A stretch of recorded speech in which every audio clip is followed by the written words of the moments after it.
Welcome you all.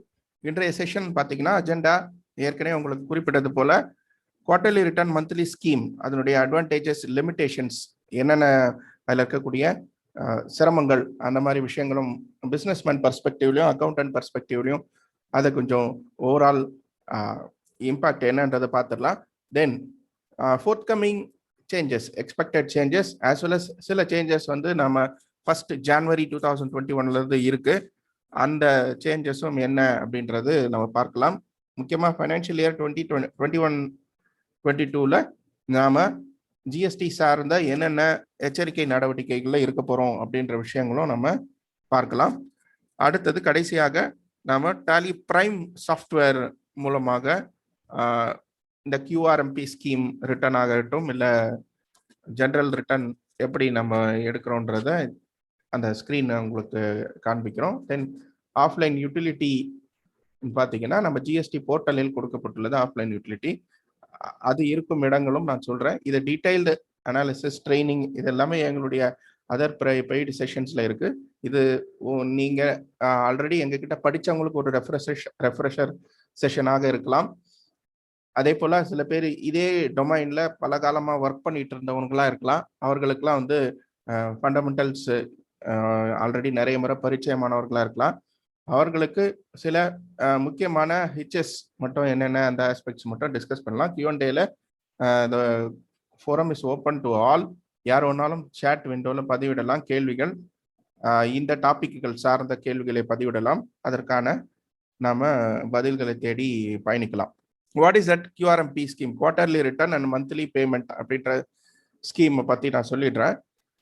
2 விதமான நடைமுறைகளை கடைபிடித்து வந்து கொண்டிருக்கிறோம். ஜிஎஸ்டி ஃபைலிங் நடைமுறைன்னு எடுத்துக்கிட்டோம்னா 2 விதமான நடைமுறைகளை நம்ம ஃபாலோ பண்ணிட்டு வந்துட்டு இருக்கோம்.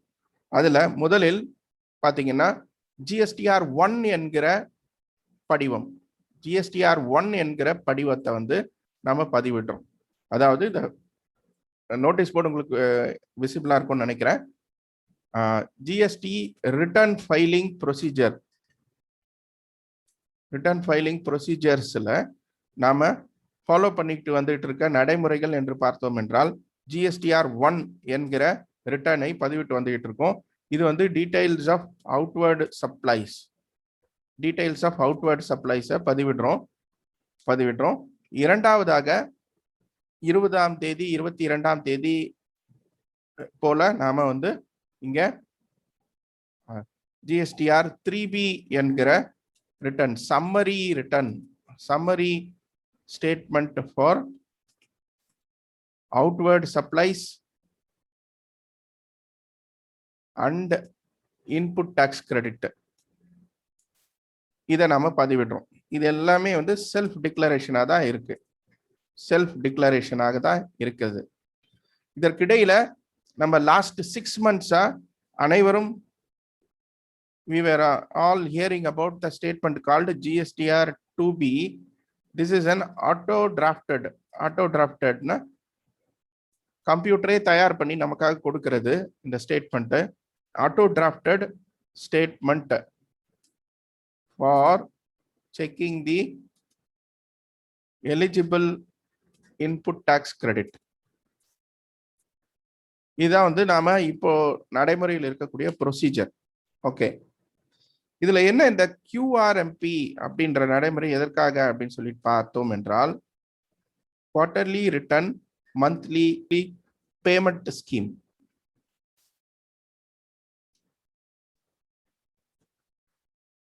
இங்கே நாம் மேலே குறிப்பிட்ட நடைமுறையில் உள்ள ரிட்டர்ன் ப்ரொசீஜரில் கடந்த 3 ஆண்டுகளாக நடைமுறையில் இருந்த GST ரிட்டர்ன் ப்ரொசீஜரில் இந்த GSTR 1 என்கிற ரிட்டர்னை மட்டும் 3 மாதத்திற்கு ஒரு முறை பதிவிட்டு இருந்தோம். ஆக்சுவலா சில பேர் மட்டும், யாரெல்லாம் பார்த்தீங்கன்னா 1.5 கோடி டர்ன் ஓவர் கம்மியா இருந்தவங்க எல்லாரும் அந்த ஆப்ஷனுக்கு போயிட்டு இருந்தாங்க. அதுல சில டிஃபிகல்டிஸ் இருந்தது. கவுண்டர் பார்ட்டிக்கு கிரெடிட் எடுக்கிறவங்களுக்கு வந்து month on month return file பண்ணும்போது அவங்களுக்கு அந்த கிரெடிட் எடுப்பதற்கான டீடைல்ஸ் அவங்களால பெறப்பட முடியவில்லை. அதனால குவார்டர்லி ரிட்டர்ன் மந்த்லி ஸ்கீம் அப்படின்ற ஒரு புதிய நடைமுறையில முக்கியமா இந்த குவார்டர்லி ரிட்டர்ன் மந்த்லி ஸ்கீம் நடைமுறை கொண்டு வந்ததே என்ன அப்படின்னா, நீங்க முழு டீடைல்ஸை வந்து full details can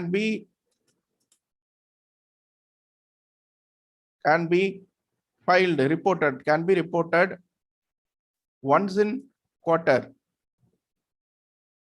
but only tax invoices relating to B2B transactions, B2B business to business transaction. ஏன்னா இதுதான் இன்புட் டாக்ஸ் கிரெடிட் அடுத்தவங்க எடுப்பதற்கான முக்கியமான ஆதாரம்.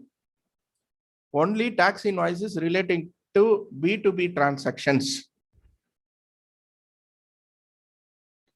can be தான் சொல்றேன், தேவைப்பட்டால் can be uploaded or reported monthly with the new facility called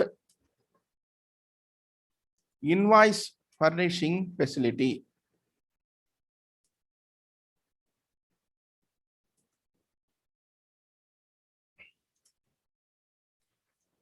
so இப்போ இதுல புரிஞ்சுக்க வேண்டியது என்ன அப்படின்னா, 3 மாதத்துக்கு ஒரு தடவை கவர்மெண்ட் நம்ம கிட்ட இருந்து இன்ஃபர்மேஷன்ஸை கம்பைல் பண்ணி வாங்கிக்க தயாரா இருக்கு. யாருக்கு? எல்லாருக்கும் இல்ல, அது specifically to less than 5 crores aggregate supply. 5 கோடிக்கு குறைவான மொத்த வர்த்தகம், ஆண்டு வர்த்தகம் உள்ள நபர்களுக்கு மட்டும் இந்த வாய்ப்பை கவர்மெண்ட் வந்து கொடுக்குறாங்க. ஸோ இப்படி கொடுக்கும்போது எதிர நபர்களுக்கு அவங்களுக்கு கிரெடிட் வந்து மாதாந்திரம் சென்று சேர வேண்டும் என்கிற அந்த ஒரு ஆப்ளிகேஷனும் இருக்கு. அந்த ஆப்ளிகேஷனை எப்படி ஃபுல்ஃபில் பண்றது அப்படின்றதுக்காக தனியா ஒரு ஃபெசிலிட்டியை இன்வாய்ஸ் ஃபர்னிஷிங் ஃபெசிலிட்டி என்று கொடுத்தாங்க. அந்த இன்வாய்ஸ் ஃபர்னிஷிங் ஃபெசிலிட்டி மூலமா B2B டிரான்சாக்ஷன்ஸை மட்டும் நாம அப்லோட் செய்யலாம். இதுல நான் கடந்த 2-3 மாதங்களாக நிறைய கேள்விகள், குறைகள், queries, QRMP சார்ந்து எழுப்பப்பட்டது.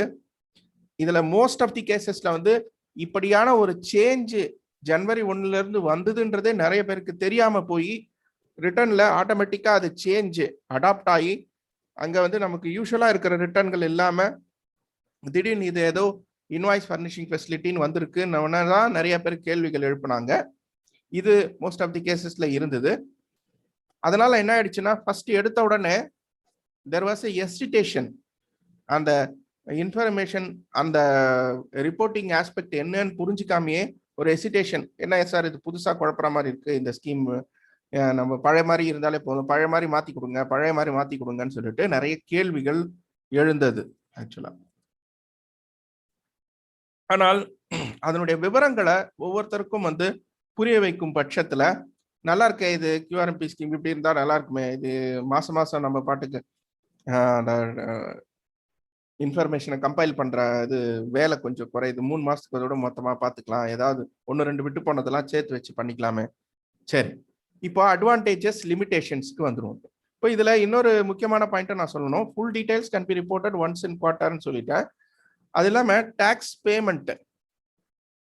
பேமெண்ட்டும் பாத்தீங்கன்னா கவர்மெண்ட் வந்து செல்ஃப் அசஸ்மெண்ட் பேசிஸ்லயோ அல்லது ஃபிக்ஸட் சம் மெத்தட்னு ஒரு பேசிஸ்ல சொல்றாங்க.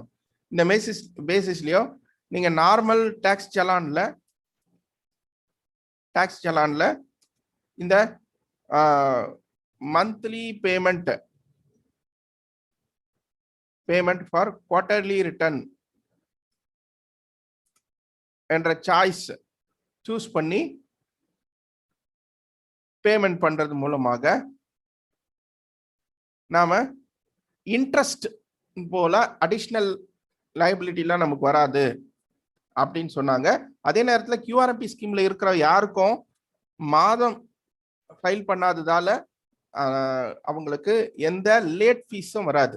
அதாவது நான் சொல்ல மாதம் ஃபைல் பண்றதுன்றது இங்க நம்ம பழைய GSTR 1 மாதிரி இருக்கக்கூடிய இன்வாய்ஸ் ஃபெசிலிட்டி, இஃப் ஃபைல் செய்யாததால நமக்கு லேட் ஃபீயோ இல்ல மாதம் நீங்க டாக்ஸ் கரெக்டாததால லேட் ஃபீஸோ இந்த மாதிரி விஷயம் வராது. இது வந்து அட்வான்டேஜ் பாயிண்ட்ல ஒரு மெயின் அட்வான்டேஜ் பாயிண்டா சொல்லலாம்.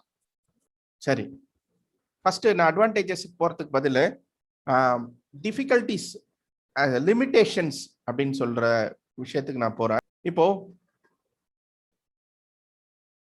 நான் இப்போ ஒரு தனி டாக்குமெண்ட் நான் ஓபன் பண்ணிக்கிறேன். Now I will share the document so that இப்போ நம்ம பார்க்குற விஷயம் எல்லாத்தையும் சேவ் பண்ணனா உங்களுக்கு நோட்ஸாகவும் கிடைக்க பெறும். அதனால ஒரு டாக்குமெண்ட்ல உங்களுக்கு இதை போட்டு கொடுக்குறேன். ஓகே, இப்போ இந்த ஆஸ்பெக்ட்ஸ் எல்லாம் பார்த்தோம். நம்ம விசிபிளா இருக்குன்னு நினைக்கிறேன் நான்.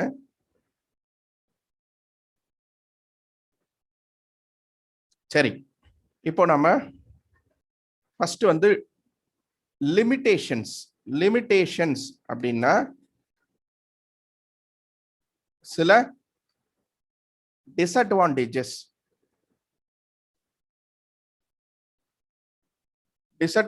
என்னன்றத ஃபர்ஸ்ட் நம்ம பார்த்துடலாம். என்னன்னா ஃபர்ஸ்ட் அண்ட் ஃபார்மோஸ்ட் டிஸ்அட்வான்டேஜஸ் அப்படின்னு சொல்லி எடுத்து பார்த்தீங்கன்னா, லிமிடேஷன் இன் QRMP. எல்லாரும் சொல்றது என்னன்னா, நாம குவார்டர்லி கம்பைலேஷன் பண்றப்போ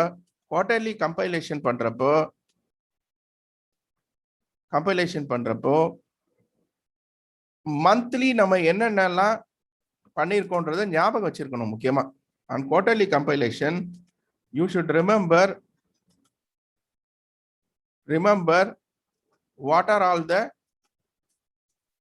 monthly reported aspects. எது நம்ம மந்த்லி ரிப்போர்ட் பண்ணியிருக்கோம். உதாரணத்துக்கு சொல்றேன், அதாவது ஃபர்ஸ்ட் குவார்ட்டர், இப்போ நம்ம ஜனவரி பிப்ரவரி மார்ச் குவார்ட்டர்ல இருக்கோம். ஜனவரி பிப்ரவரி மாசம் இன்வாய்ஸ் ஃபெசிலிட்டி அப்படின்றத அப்லோட் பண்ணிட்டோம். இன்வாய்ஸ் ஃபர்னிஷிங் ஃபெசிலிட்டி அப்படின்றத அப்லோட் பண்ணிட்ட பிறகு நமக்கு அந்த B2B மட்டும் இந்த 3 months quarterly GSTR 3B GSTR 1 பதிவிடுறப்போ அதெல்லாம் நமக்கு இன்ஃபர்மேஷன் அதுல இருக்கும். இது தெரியாம நம்ம 3 months திரும்பவும் 3 மாசத்தை சேர்த்து மொத்தமா ஏத்தும் பொழுது டூப்ளிகேஷன் வருவதற்கு வாய்ப்பு இருக்கு. அதனால எது வந்து நம்ம ஃபர்ஸ்ட் 2 months ஏத்திருக்கோம், பேலன்ஸ் என்ன அப்படின்றது, இது பேசுவதற்கு கஷ்டமா இருக்கிற மாதிரி இருந்தாலும், புரிஞ்சுக்கிறதுக்கு கஷ்டமா இருக்கு அப்படின்னாலும், பை பிராக்டிஸ் வந்து ஒர்க் பண்ணும்போது இந்த விஷயங்களை வந்து ஈஸியா நம்ம வெளியில வரலாம். தென் செகண்ட் திங், இந்த QRMP quarterly return monthly payment ஸ்கீம்ல என்ன அப்படின்னு சொல்லிட்டு பாத்தீங்க அப்படின்னா, முக்கியமா இந்த டாக்ஸ் பேமெண்ட் நம்ம GSTR 3Bல தான் வந்து ஃபைல் ஆக போகுது. GSTR 3Bல தான் ஆஃப்செட் பண்ண போறோம். ஆஃப்செட் பண்ண பிறகுதான் நமக்கு டாக்ஸ் பேமெண்ட் வந்து ஃபைனலைஸ் ஆகும்.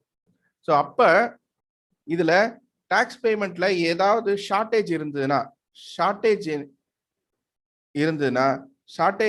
will attract interest. இது வந்து ஆட்டோமேட்டிக்கா சிஸ்டம்ல இருந்து ஈஸியா அண்டர்ஸ்டாண்ட் தெரியக்கூடிய விஷயமா இருக்கு. அடுத்தது இந்த டாக்ஸ் பேமெண்ட் இன்ட்ரெஸ்ட், அந்த விஷயத்த கொஞ்சம் எலாபரேட்டா சொல்றேன் நான். அது அடுத்த பாயிண்ட் நான் சொல்லிடுறேன். முக்கியமா இந்த இன்வாய்ஸ் ஃபர்னிஷிங் ஃபெசிலிட்டி இருக்கு பாத்தீங்களா, இன்வாய்ஸ் ஃபர்னிஷிங் ஃபெசிலிட்டி. இந்த இன்வாய்ஸ் ஃபர்னிஷிங் ஃபெசிலிட்டி என்கிற இஃப் பாத்தீங்கன்னா, இந்த இன்வாய்ஸ் ஃபர்னிஷிங் ஃபெசிலிட்டின்ற இஃப்ன்ற ஃபெசிலிட்டி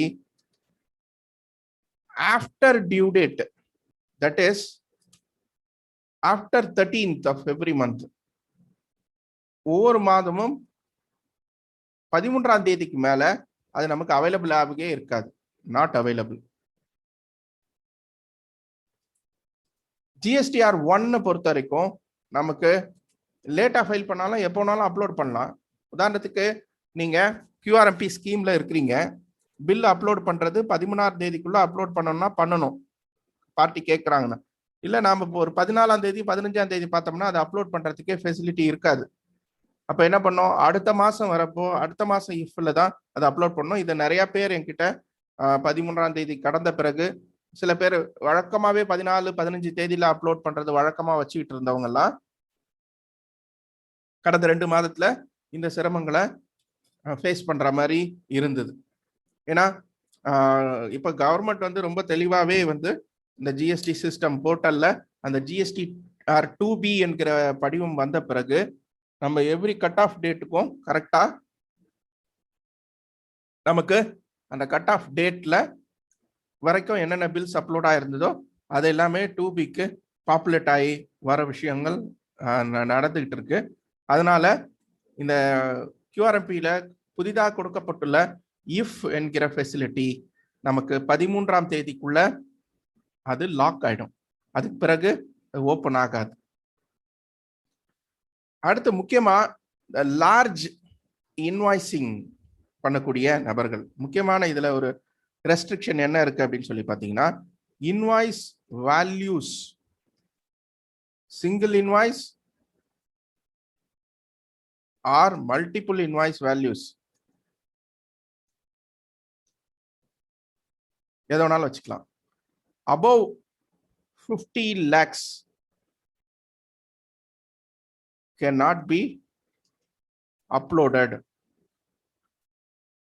இது எதற்காக சொல்றாங்க அப்படின்னு சொல்லி பாத்தீங்கன்னா, 50 லட்சம் ஒரு மாதத்திற்கு என்று கணக்கு வைத்துக் கொண்டால் 12 மாதத்திற்கு சேர்த்து அது 6 கோடி ரூபாயே வருகிறது. அப்படின்னா அது 5 கோடிக்கு மேல போயிடுது, நீங்க QRMP ஸ்கீம்லயே எலிஜிபிள் கிடையாது, அப்ப அந்த ஸ்கீம்ல நீர் இருக்க முடியாது அப்படின்றாங்க. ஆனால் சில பிராக்டிக்கல் கேசஸும் இருக்கு. சில பிராக்டிக்கல் கேசஸ்ல வந்து அவங்க ஒரு சிங்கிள் இன்வாய்ஸே வந்து 70 lakhs 1 crore அந்த மாதிரி போடுவாங்க. வருஷத்துக்கு 3 இன்வாய்ஸ் அந்த மாதிரி தான் இருக்கும். ஒர்க் பாட்டுக்கு நடந்துட்டே இருக்கும். இன்வாய்ஸ் ரைஸ் பண்றதுன்றது 2 இன்வாய்ஸ் இல்ல 3 இன்வாய்ஸ் அதுதான் ரைஸ் பண்ணுவாங்க. இந்த மாதிரியான இண்டஸ்ட்ரீஸும் இருக்கிறாங்க.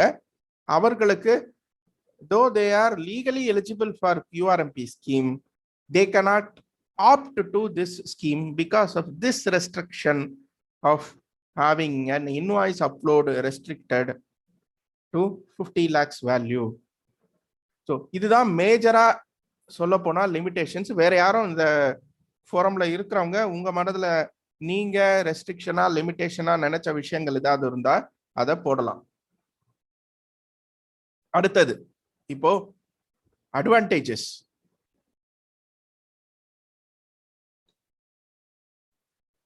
ஃபர்ஸ்ட் அட்வான்டேஜஸ் பேசிட்டு அப்புறமா இது வந்திருக்கலாமேன்னு கேட்கலாம்.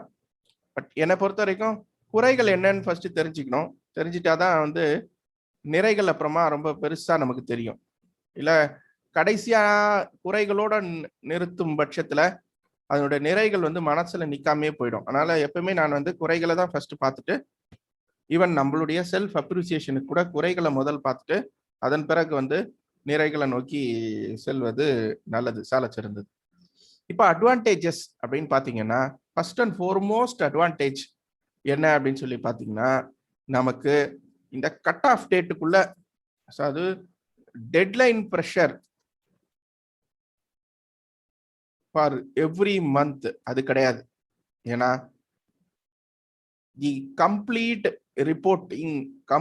Reporting of GSTR 3B and GSTR 1 is required at the end of quarter only.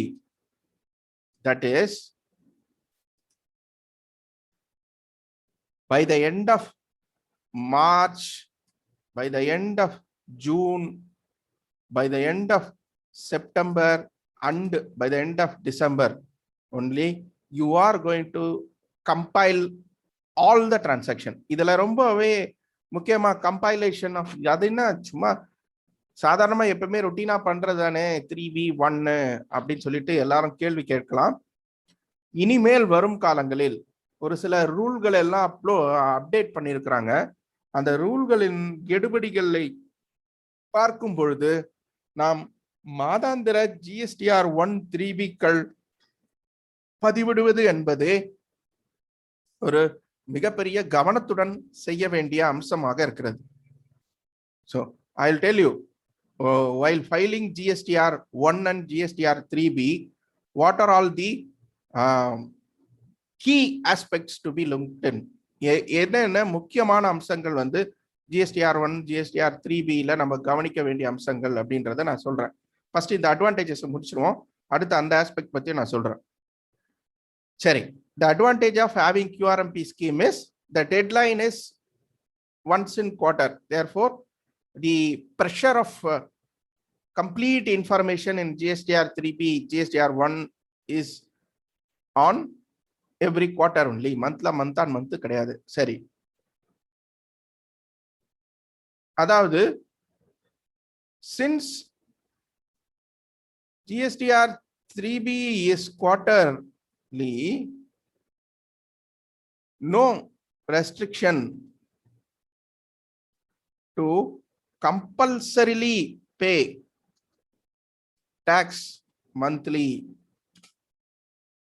GSTR 3B வந்து குவார்டர்லி நம்ம ஃபைல் பண்றதால கட்டாயமா மாசம் டாக்ஸ் கட்டணும் தான் அவசியம் இல்லை. ஆனா கட்டலைன்னா, if tax is not paid in paid monthly pay பண்ணலன்னா, டாக்ஸை மாசம் கட்டலைன்னா, இனிஷியலா GSTR 3B நடைமுறையில் இருக்கிறவங்களா இருந்தீங்கன்னா என்ன பண்ணுவாங்கன்னா, 15 ஃபர்ஸ்ட் 3B டியூ டேட் வருவதற்கு முன்னாடியே வந்து நமக்கு மெசேஜ் வந்துகிட்டே இருக்கும். ஸ்டில் 2 days ஆர் மோர், 3 days ஆர் மோர் அப்படின்னு வந்துகிட்டே இருக்கும். அந்த டியூ டேட்டுக்கு அப்புறம் ஃபைல் பண்ணலன்னா நாட் எட் ஃபைல்டு மெசேஜ் வரும். 10 நாள் 15 நாளைக்குள்ள இன்டிமேஷன் அனுப்புவாங்க. 30 நாள் டைம் கொடுத்து, 30 நாள் டைம் கொடுத்து இன்டிமேஷன் அதுக்குள்ள நீங்க ரிட்டர்னை ஃபைல் பண்ணல அப்படின்னா அதிகாரிகள் பெஸ்ட் ஜட்ஜ்மெண்ட் அசஸ்மெண்ட் செய்வதற்கும் அவர்களுக்கு அதிகாரம் உள்ளது. அதனால அந்த பெஸ்ட் ஜட்ஜ்மெண்ட் ப்ரொசீஜர், டிபார்ட்மெண்ட் ப்ரொசீஜருக்கு நாம தள்ளப்படுவோம். GSTR 3Bயை சரியான தேதிகளில் பே செய்யவில்லை என்றால்.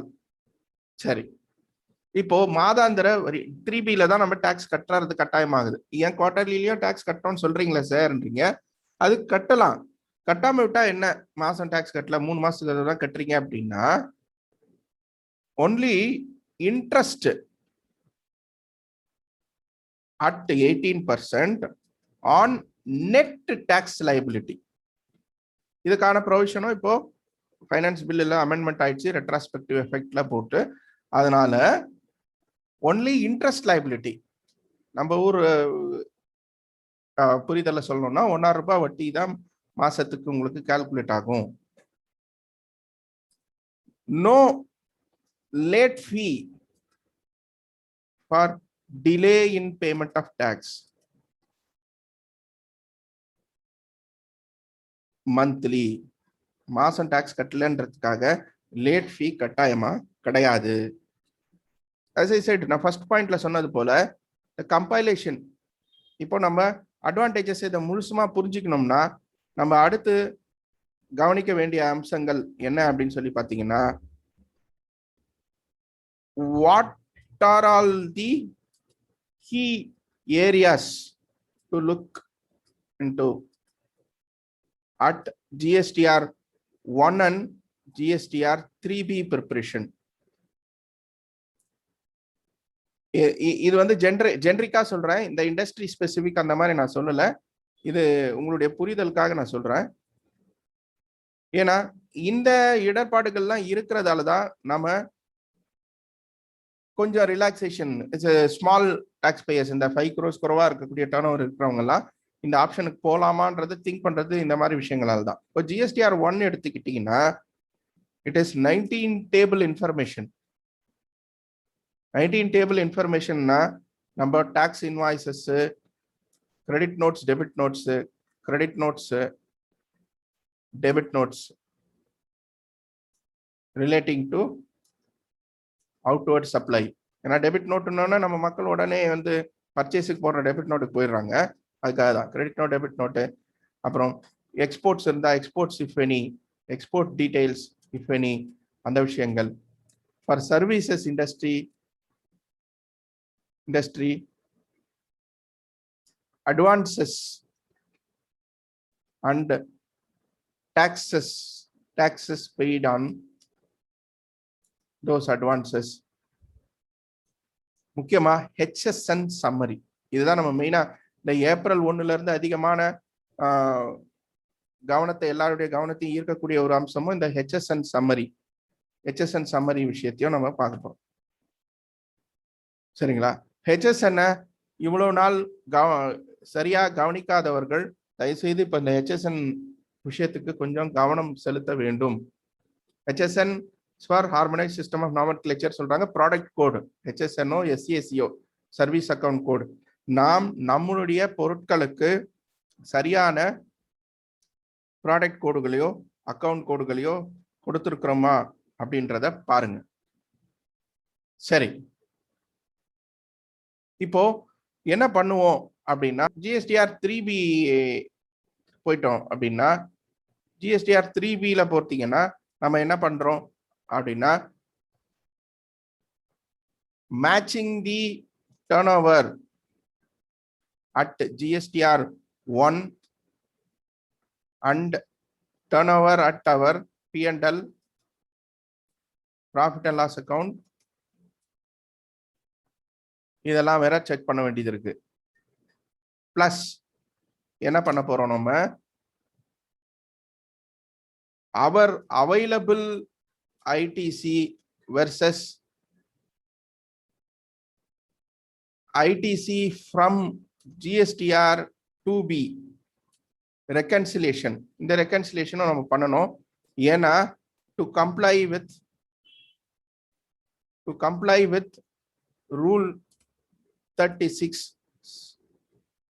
sub rule 4, ITC has to be availed only on the uploaded invoices.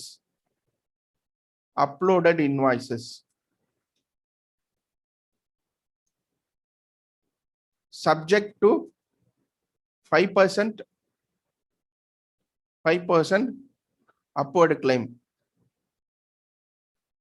for invoices yet to be uploaded.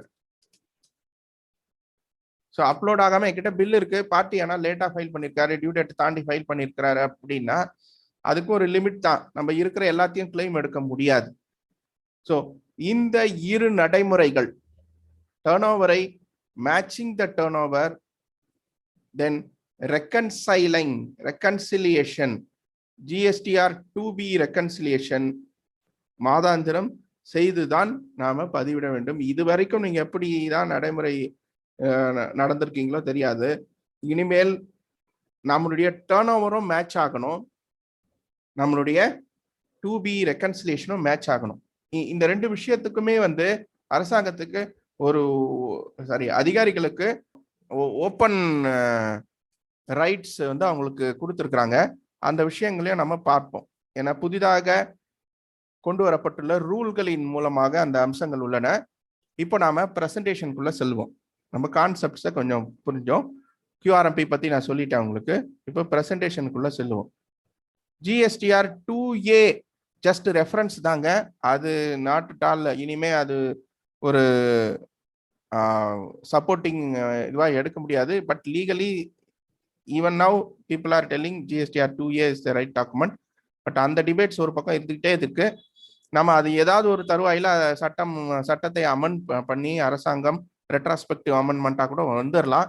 அதனால நாம ப்ராஸ்பெக்டிவா எப்படி போனோன்ற விஷயத்துக்கே போவோம். நம்ம 2B அடிப்படையாக கொண்டு போற விஷயத்துக்கே போகலாம்.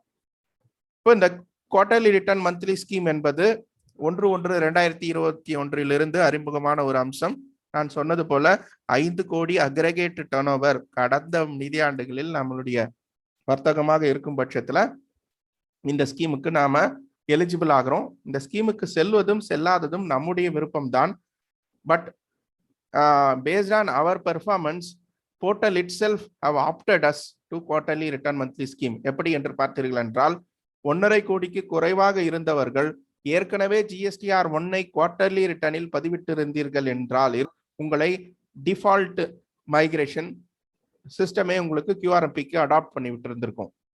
Then people between 1.5 crores and 5 crores, those people also would have been by default they would have also been migrated to QRMP scheme. But above 5 crores இருந்தா அவங்க போய் இருக்க மாட்டாங்க. இப்போ இந்த மாதிரி விஷயங்களை பொறுத்து நாம எந்த ஸ்கீம்ல இருக்கோன்றது பாருங்க. QRMP ஸ்கீம்ல இருந்தா அது பெரிய தண்டனை ஒன்றும் கிடையாது. அதை முழுவதுமா படித்து புரிந்து கொண்டு செயல்படுவதன் மூலமாக நாம நம்மை தற்காத்துக் கொள்ளலாம்.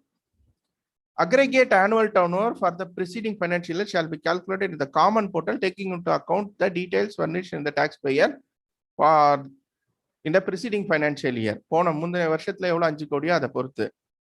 In case aggregate turnover exceeds 5 crores, 5 கோடிக்கு மேல போகுது அப்படின்னா அவங்க QRMP ஸ்கீம் தான். அதாவது இந்த வருஷம் இப்ப நம்ம QRMP ஸ்கீம்ல இந்த குவார்டர்ல இருந்துட்டு இருக்கேன். இந்த குவார்டர்ல எனக்கு 5 கோடிக்கு மேல போகுதுன்னா அவங்க அடுத்த குவார்டருக்கு QRMPல இருக்க மாட்டாங்க. ஆட்டோமேட்டிக்கா மந்த்லி ஸ்கீம்ல தான் போய் ஆகணும். சரி, இந்த QRMP பத்திய ஒரு முழு சம்மரி இன்ஃபர்மேஷன் இருக்கு. இப்போ இந்த QRMP scheme quarterly return monthly payment இந்த ஸ்கீம் பத்திய ஒரு சம்மரியா இங்க கொடுத்துருக்காங்க. ஆக்சுவலா பாத்தீங்கன்னா 5 crores குறைவா இருக்கிறவங்க அப்படின்றத போட்டிருக்காங்க. அப்புறமா லெஃப்ட் ஹேண்ட் சைடு அப்படியே பாத்தீங்கன்னா கீழே no interest applicable if 35% challan is paid. அது மட்டும் இல்லாம செல்ஃப் அசஸ்மெண்ட் பேசிஸ்னு ஒன்று இருக்கு. 35% சலான் இஸ் பெய்டுன்றது எதை மீன் பண்றாங்க அப்படின்னா இந்த ஃபிக்ஸடு சம் மெத்தட்னு ஒன்று வச்சிருக்காங்க. இந்த ஃபிக்ஸடு சம் மெத்தட்ல என்ன சொல்றாங்கன்னா, இப்போ நீங்க இந்த குவார்டர்ல இருக்கீங்க, லாஸ்ட் குவார்டர்ல நீங்க எவ்வளோ டாக்ஸ் நீங்க பே பண்ணிருக்கீங்க, நெட் டாக்ஸ் லைபிலிட்டி எவ்வளோ உங்களுக்கு வந்திருக்கு, எவ்வளோ பே பண்ணிருக்கீங்க அப்படின்றத பார்த்து அந்த குவார்டர்லியில பே பண்ண டாக்ஸ்ல 35% தான் ஒரு மாசத்துடைய லைபிலிட்டி. ஸோ அது 35% நத்திங் பட் 1/3 ஆஃப் 100, 100 தான் 35%. அதனால தான் அதை நோஷனல் டாக்ஸ், அதாவது ஒரு குவார்டருக்கு நீங்க டோட்டலா இவ்வளவு டாக்ஸ் பே பண்ணிருக்கீங்கன்னா மாசத்துக்கு அட்லீஸ்ட் இவ்வளவு டாக்ஸ் ஆவது பே பண்ணணும் அப்படின்ற ஒரு தேவை அங்க இருக்கிறது. இது ஃபிக்ஸடு சம் மெத்தடில் செல்பவர்களுக்கு. நான் செல்ஃப் அசஸ்மெண்ட் பேசிஸ்ல நான் இந்த மாசம் எனக்கு அதிகம் பர்ச்சேஸ் இருக்கு, அதனால டாக்ஸ் எனக்கு வரல அப்படின்னா பரவாயில்ல, அப்போ உங்களுக்கு இன்ட்ரெஸ்ட் வர சாத்தியம் இல்லை. அதனால எந்த மெத்தட் சூஸ் பண்றீங்க அப்படின்றது இந்த பேமெண்ட் மோடுல QRMPல அவசியமாகிற ஒரு விஷயமாக இருக்கிறது. அடுத்தது இன்வாய்ஸ் ஃபர்னிஷிங் ஃபெசிலிட்டி. இதுவும் ஆப்ஷனல் ஃபெசிலிட்டி என்று தான் சொல்கிறார்கள். இன்வாய்ஸ் ஃபர்னிஷிங் ஃபெசிலிட்டியும் வந்து ஆப்ஷனல் என்று தான் சொல்கிறார்கள். சரி, இப்போ நேரடியாவே நான் இப்போ பிராக்டிக்கலா பட் டேலி பிரைம் சாஃப்ட்வேர்ல இப்போ டேலி பிரைம் வந்து புதிதாக அறிமுகப்படுத்தப்பட்டுள்ள ரிலீஸ் வந்து அந்த ரிலீஸ் சாஃப்ட்வேர்ல QRMP ஸ்கீம்ல எல்லாரும் வந்து QRMP ஸ்கீம் வந்துட்ட உடனே டேலி சாஃப்ட்வேர்ல இருந்து எப்படி அப்லோட் செய்வது அப்படின்றது ஒரு மிகப்பெரிய கேள்வியாக இருந்தது. டேலி சாஃப்ட்வேருக்கு உள்ள இன்வாய்ஸ் ஃபர்னிஷிங் ஃபெசிலிட்டி எப்படி நான் கொண்டு போக போறேன் அப்படின்றத பார்க்கலாம். இப்போ டேலி பிரைம்ன்றது புதிதான டேலி சாஃப்ட்வேர். டேலி ERP9 என்பது பழைய வெர்ஷன். இப்போ கடந்த நவம்பர் மாதத்திலிருந்து டேலி பிரைம் என்கிற வெர்ஷன் தான் டேலி சாஃப்ட்வேர், டேலி பிரைம் தான் இருக்குது. அதனால லேட்டஸ்ட் அப்டேட் ஏதாவது வேணும்னா டேலி பிரைம்ல தான் எல்லாரும் போய் ஆகணும். இந்த GST ரிப்போர்ட்டில் போகும்பொழுது அந்த GST ரிப்போர்ட்டில் GSTR1 என்கிற ரிட்டர்ன் படிவத்துல உள்ளுக்குள்ள போகிறப்ப அங்க நம்ம எக்ஸ்போர்ட் செய்யும் பொழுது ரிட்டர்னுக்கு எக்ஸ்போர்ட் செய்யும் பொழுது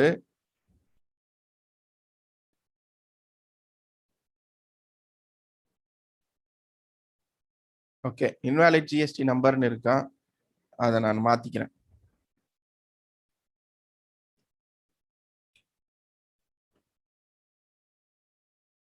ஓகே, இப்போ இங்க எக்ஸ்போர்ட் செய்யும் பொழுது ஜிஎஸ்டி ரிட்டர்னு டாலியில இருந்து நம்ம GSTR1 பதிவிடுறோம். அதுனா மாதம் பதிவிடுறது ஒன்றும் பிரச்சனை இல்லை. ஏன்னா ரிட்டர்னை பதிவிடுவது என்பது 3 விதமான வழிமுறைகள் இருக்கின்றன. ஒன்று நேரடியாக ஆன்லைனில் டைப் செய்து அப்லோட் செய்வது. இரண்டாவது விஷயம் JSON என்கிற அந்த டேட்டா இன்டர்சேஞ்ச் ஃபார்மேட்ல டேட்டாவை தயாரித்து அனுப்புவது. அது டேலி மாதிரியான சாஃப்ட்வேரில் இருந்து நேரடியாக JSON தயாரித்து அனுப்பலாம். அல்லது நாம எக்ஸல் யூட்டிலிட்டியை வந்து நாம பதிவிடுவதன் மூலமாக ஜஸ்ட் a minute.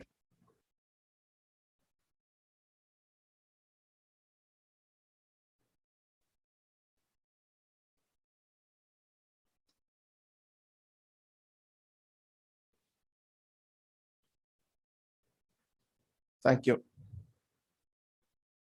எக்ஸல் யூட்டிலிட்டியை ஒன்று டெம்ப்ளேட் இருக்கிறது, இல்லை டேலியில இருந்தும் அந்த டெம்ப்ளேட் வந்து ஜென்ரேட் ஆகும் நமக்கு. அதுல நான் GSTR1 ஏற்கனவே சொன்னது போல அந்த அனைத்து டேபிள்களும் ஒரு ஃபைலா கிரியேட் ஆகி வந்து நிற்கும். அதை நாம GST போர்ட்டலில் இருந்து டவுன்லோட் செய்யப்பட்ட யூட்டிலிட்டி என்று உள்ளது. GST ரிட்டர்ன்ஸ் ஃபைல் செய்யக்கூடிய யூட்டிலிட்டி, GST ஃபைல் செய்யக்கூடிய யூட்டிலிட்டி ஒன்று உள்ளது. அந்த யூட்டிலிட்டி மூலமாக அந்த எக்ஸல் ஷீட்டுகளை நாம் ரீட் செய்து, இப்போ அந்த யூட்டிலிட்டியை உங்ககிட்ட காண்பிக்கிறேன் நான். இங்க இது GST போர்ட்டலில் ஆஃப்லைன் யூட்டிலிட்டி, ஏற்கனவே கொடுக்கப்பட்ட ஆஃப்லைன் யூட்டிலிட்டி. இந்த ஆஃப்லைன் யூட்டிலிட்டியில் நாம அந்த எக்ஸல் ஷீட்ஸை கால்ஃபர் பண்ணி எடுத்து, இப்போ உங்களுக்கு ஸ்கிரீன்ல இந்த யூட்டிலிட்டி இது போர்ட்டலில் இருந்து டவுன்லோட் செய்யப்பட்டு ஃப்ரீயாக எல்லாருக்கும் பயன்படுத்தக்கூடிய ஒரு யூட்டிலிட்டி. இந்த யூட்டிலிட்டி மூலமாக நாம் எக்ஸல் ஷீட்ஸை ரீட் செய்து, எக்ஸல் ஷீட்ஸையோ அல்லது CSV என்கிற கமா டிலிமிட்டட் படிவம், இந்த இரண்டு படிவத்தில் ஏதாவது படிவத்தில் உங்களுடைய இன்வாய்ஸ் டீடைல்ஸ்கள் இருந்தால் அதை அந்த யூட்டிலிட்டியில் ரீட் செய்து அதன் மூலமாக JSON ஃபைலை ஜெனரேட் செய்து போர்ட்டலுக்கு அப்லோட் செய்வது. இது இரண்டாவது முறை. முதல் முறை என்ன சொன்னா, ஆன்லைனில் நேரடியாக அப்லோட் செய்வது. இரண்டாவது நடைமுறை JSON ஃபைலாக டேலி மாதிரி சாஃப்ட்வேர்ல இருந்து நேரடியாக JSON-ஐ தயாரிப்பதோ அல்லது எக்ஸல் யூட்டிலிட்டியோ CSV யூட்டிலிட்டி மூலமாகவோ அது ஆஃப்லைன் யூட்டிலிட்டியில் கால் செய்து அதில் வேலிடேட் செய்து எடுக்கிறது. மூன்றாவது நடைமுறை இப்போ நிறைய ஆன்லைன்ல இருந்து டைரக்டா சிங்க் ஆகிற சிஸ்டமும் இருக்கு. எனிவே அதுவும் டேலி மாதிரி சாஃப்ட்வேர்ல அடுத்து கொண்டு வரலாம். இப்போ சரி, இப்போ இந்த இது வந்து GSTR1 இது வரைக்கும் சரியா போயிட்டு இருந்தது. பட் QRMP அப்படின்னு வந்தா இந்த இன்வாய்ஸ் ஃபர்னிஷிங் ஃபெசிலிட்டின்றது அதுல GSTR1 மாதிரி அவ்வளவு விஷயங்கள் அதுல தேவைப்படலை. அதுல நமக்கு தேவைப்பட்ட விஷயமே பாத்தீங்கன்னா, இஃப் ஃபெசிலிட்டியில பொறுத்த வரைக்கும் ஒன்லி B2B டிரான்சாக்ஷன்ஸ் தான் தேவைப்பட்டுச்சு. இந்த இஃப்ல வந்து நமக்கு ஒன்லி நமக்கு இங்க B2B டிரான்சாக்ஷன் மட்டும்தான் நமக்கு தேவைப்பட்டது. B2B டிரான்சாக்ஷன்ஸ் மட்டும்தான் நமக்கு தேவைப்பட்டது. இவ்வாறாக இன்வாய்ஸ் ஃபர்னிஷிங் ஃபெசிலிட்டி என்பது GSTR1க்கு பதில் நாம பதிவிட வேண்டும். இது மாதாந்திரம் 13ஆம் தேதிக்குள் மாதந்தோறும் 13ஆம் தேதிக்குள் நாம பதிவிட வேண்டிய விஷயம். மாதந்தோறும் 13ஆம் தேதிக்குள்ள பதிவிட வேண்டிய விஷயம். அடுத்து 2A வியூஸும் எவ்ரி மந்த் இருக்க போது. இப்ப இந்த 2B ரிட்டர்ன் என்பது வந்து விட்டது. சரி, இப்போ இந்த பக்கம் ரைட் ஹேண்ட் சைட்ல பாத்தீங்கன்னா மந்த்லி பேமெண்ட். இதுவும் நான் உங்களுக்கு ரெண்டும் எக்ஸ்பிளைன் பண்ணேன். What is self assessment methodology of payment and what is quarterly 35% fixed sum methodology of payment அப்படின்ற விஷயமும் உங்களுக்கு சொன்னேன் நான். After 13th of every month நான் சொன்னது போல இந்த இன்வாய்ஸ் ஃபெசிலிட்டி வந்து இருக்காது, அவைலபிளா இருக்காது. Outward supply not exceeding 50 lakhs. நான் ஏற்கனவே சொன்ன லிமிடேஷன்ஸ் ஆஃப் QRMP-ல இந்த விஷயமும் உங்களுக்கு கொடுக்கப்பட்டுள்ளது. The registered person under QRMP scheme to pay the tax due in each of the first 2 months. First 2 months இப்போ குவார்டர்லி சூஸ் பண்ணியிருக்கிறவங்களுக்கு நாம மார்ச் குவார்டர் முடிகிறோம்னா ஜனவரி ஃபெப்ன்றது தான் ஃபர்ஸ்ட் 2 months. ஜூன் குவார்டரா இருந்ததுன்னா ஏப்ரல் மே அப்படின்றது தான் ஃபர்ஸ்ட் 2 மாசம். அந்த 2 மாதம் நம்ம வெறும்னே டாக்ஸ் மட்டும் தேவைப்பட்டால் கட்டுவோம். அதாவது எனக்கு செல்ஃப் அசஸ்மெண்ட்ல டாக்ஸ் கட்ட வேண்டி இருந்தால் கட்டுவேன் நான்.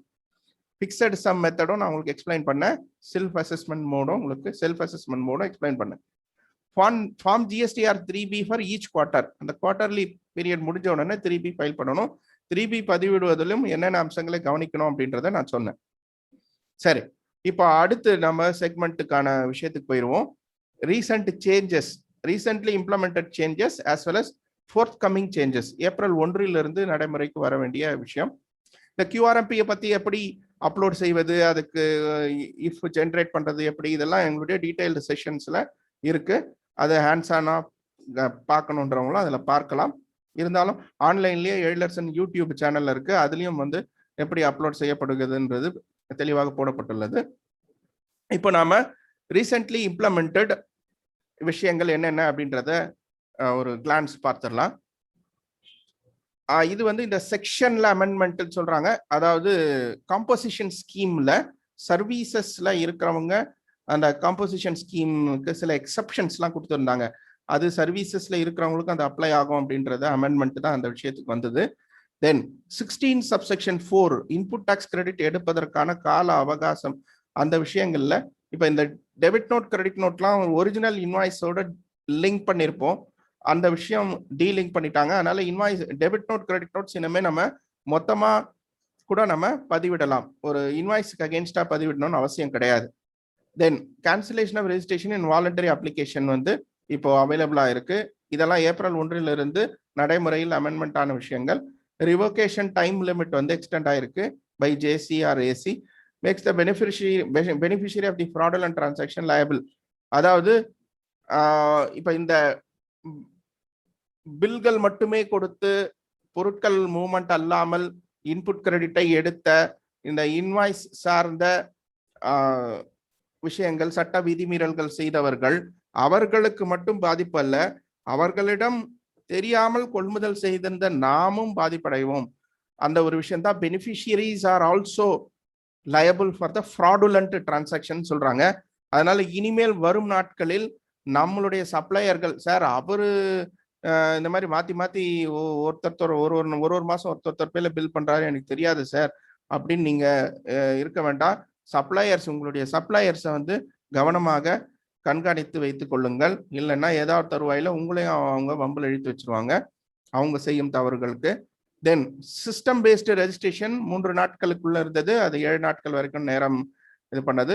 தென் ஆதார் அத்தன்டிகேஷன் ஃபெயில் ஆச்சு அப்படின்னா இனிஷியல் ரெஜிஸ்ட்ரேஷன்ல அதுக்கு பிசிக்கல் வெரிஃபிகேஷன் 30 நாட்களுக்குள்ள வரும் அப்படின்றது சொல்லிருக்காங்க. இந்த ரூல் 21 இது ஒரு முக்கியமான மாற்றமா பார்க்கலாம். இப்பொழுது அதிகாரிகளே வந்து நீங்க இன்புட் டாக்ஸ் கிரெடிட்டை அதிகமா கிளைம் பண்ணிருக்கீங்கன்னு தெரிஞ்சா ஐடிசியை கேன்சல் உங்களுடைய ரெஜிஸ்ட்ரேஷனை கேன்சல் பண்ற அளவுக்கு அவங்களுக்கு அதிகாரம் இருக்கு. ஸோ இன்புட் கிரெடிட் அதிகமா கிளைம் பண்ணிருக்கீங்கன்னு எதை வச்சு நமக்கு தெரியும் அப்படின்னா சிம்பிள் அப்பரண்டா நமக்கு இருக்கிற இன்ஃபர்மேஷன் 2A 2Bல அப்லோட் ஆனதுக்கும் மேல இன்புட் கிரெடிட் நான் எடுத்திருந்தால், இப்பவே நிறைய பேருக்கு நமக்கு அலர்ட் இந்த ரெட் மார்க் எல்லாம் வந்துட்டு இருக்கு. அந்த ரெட் மார்க் வந்தாலே அதை கடந்து செல்லாதீர்கள். அதுக்கான ரெக்கன்சிலியேஷன் உண்மையாகவே யார் அப்லோட் செய்யாம இருக்கிறாங்க, அப்லோட் செய்வாங்களா, அவங்க எந்த காரணத்தால் அது அப்லோட் ஆகாமல் இருக்கிறது, இதெல்லாமே கொஞ்சம் கண்காணித்து வைத்துக் கொள்ளுங்கள். If liability in 3B is less than GSTR 1, cancellation is possible. இது பாருங்க, இது அதுக்கு மேல மிகப்பெரிய கவனத்தை ஈர்க்கக்கூடிய ஒரு அம்சமாக நான் கையில எடுத்துக்கிறேன். என்னன்னா GSTR 1ல பில்ல போட்டுட்டேன் நான், ஆனா 3Bல அவுட்வர்ட் லைபிலிட்டியில கம்மியா காமிச்சிருக்கேன் அப்படின்னா அந்த இடத்துலயும் எனக்கு சிக்கல். அதனாலதான் நான் சொன்னேன், இனிமேல் நாம் வரும் காலங்களில் GSTR 1 and GSTR 3B இரண்டும் மேட்ச் செய்து நம்ம பதிவிடணும். இவ்வளவு நாள் எப்படி போயிருந்தோமோ அதெல்லாம் நம்ம அந்த விஷயங்களை ஒரு பக்கம் எடுத்து வச்சுட்டு நம்ம இனிமேல் வரக்கூடிய விஷயங்களில் ப்ரூடென்ட் பிராக்டிஸ் என்னவோ அதை ஃபாலோ செய்வது ரொம்ப நல்லது. 21A rule opportunity of being is made optional. அதாவது அதிகாரிக்கு நீங்கள் தவறு செய்திருக்கிறீர்கள் என்பது பட்டவர்த்தனமாக தெரியும் பட்சத்தில் அவர் உங்களுக்கு அதை தெரியப்படுத்த வேண்டும் அவசியம் இல்லை. உங்கள் மேல் நடவடிக்கை எடுப்பதற்கு அந்த ஒரு விஷயத்துக்கு தான் இந்த ஆப்பர்ச்சுனிட்டி ஆஃப் பீயிங் ஹர்ட் வந்து ஆப்ஷனல் என்ற விஷயத்தை சொல்றாங்க. அனாமலிஸ் இருந்தது, அதாவது நீங்கள் பதிவிட்ட GSTR 1க்கும் 3Bக்கும் ஏதாவது அனாமலிஸ்னா வித்தியாசம் இருந்தால் அது ரெஜ் 31 என்கிற நோட்டீஸ் உங்களுக்கு தரப்படும் என்ற நடைமுறை உள்ளது. இதெல்லாம் ஜனவரி 1 அறிமுகப்படுத்தது. இதற்கு வந்து SOPன்னு சொல்லி ஸ்டாண்டர்ட் ஆப்பரேட்டிங் ப்ரொசீஜர் கடந்த பிப்ரவரி மாதம் கொடுத்துருக்காங்க. இது என்னன்னா நம்ம வியூ நோட்டீசஸ்ல இந்த விஷயம் வந்திருக்குமா உங்களுக்கு, நீங்க பாருங்க எல்லாருமே GST போர்ட்டல்ல இந்த சர்வீசஸ்ல நோட்டீசஸ் சொல்லிட்டு இருக்கும். இந்த நோட்டீசஸ்ல ஏதாவது வந்திருக்கா, அந்த மாதிரி வித்தியாசம் ஏதாவது நோட்டீசஸ் வந்திருந்தா அந்த நோட்டீஸுக்கு ரிப்ளை கொடுக்கணும் நீங்க தயவு செய்து. ஸோ நோட்டீஸுக்கு ரிப்ளை கொடுக்கணும். என்னுடைய யூடியூப் சேனல் சொன்னேன், எழிலரசன் யூடியூப், அதில் பார்த்தீங்கன்னா நோட்டீசஸ்க்கு ரிப்ளை கொடுக்கறது சம்பந்தமான வீடியோஸும் அங்கே கொடுக்கப்பட்டுள்ளது. அதன் மூலமாக ஏனால் இனி வரும் காலங்களில் இவ்வாறான சார் உங்களுடைய அவுட்வர்ட் லைபிலிட்டி இவ்வளோ இருக்கு, 3Bல 1ல இவ்வளோ தான் காமிச்சிருக்கீங்க, 2Bல இவ்வளோ இருக்கு, இவ்வளோதான் ஐடிசி, நீங்க இவ்வளோ அதிகமாக ஐடிசி எடுத்துட்டீங்க, இந்த மாதிரி நோட்டீசஸ் இனிமே இங்கே போஸ்ட் செய்யப்படக்கூடிய சாத்தியக்கூறுகள் நிறையவே இருக்கு. அதுக்கு நீங்க 30 நாட்களுக்குள்ள சரியான நடவடிக்கை எடுக்கல அப்படின்னா 30 நாளுக்குள்ள நாளான உடனே அதிகாரி உங்களுக்கு டிமாண்ட் ரைஸ் பண்ணி டிமாண்ட் கட்டலன்னா அது உங்களுடைய லைசன்ஸை கேன்சலேஷன் செய்வது அளவுக்கு அதிகாரம் இருக்கிறது. Taxpayers shall be required to reply within 30 days. GST suspended, no refund. GST registration suspend ஆயிருக்கு. அதான் நான் சொல்றது, இந்த மாதிரி நடவடிக்கை எடுக்கப்பட்டு சஸ்பெண்ட் ஆயிருக்குன்னா நாம வேற எந்த ஜிஎஸ்டி சார்ந்த பலன்களையும் நம்மளால என்ஜாய் செய்ய முடியாது. அப்புறம் rule 36 sub rule 4 input tax credit எடுப்பதற்கான அந்த கட்டுப்பாடு வரையறை அந்த 5%, அதையும் நான் உங்களுக்கு ஏற்கனவே தெரியப்படுத்தினேன். Failure of 3B 2 months locks GSTR 1. 2 மாசம் 3B ஃபைல் பண்ணலன்னா அடுத்து GSTR 1 உங்களால ஃபைல் பண்ணவே முடியாது. இதெல்லாம் இப்போ அப்படியே நமக்கு நடைமுறைக்கு வந்த அம்சங்கள். நம்ம ரெகுலரா ஃபைல் பண்ணிட்டு இருக்கவங்களுக்கு இது அவ்வளவா தெரியாது. பட் இடையில ஏதாவது ஒரு தவிர்க்க முடியாத காரணங்களால உங்களுக்கு ஃபைல் செய்ய முடியாம போகுதுன்னா உங்களுக்கு இந்த சிக்கல்களுக்குள்ள நீங்க போய் மாட்டுப்பீங்க. அதை கொஞ்சம் கவனிங்க.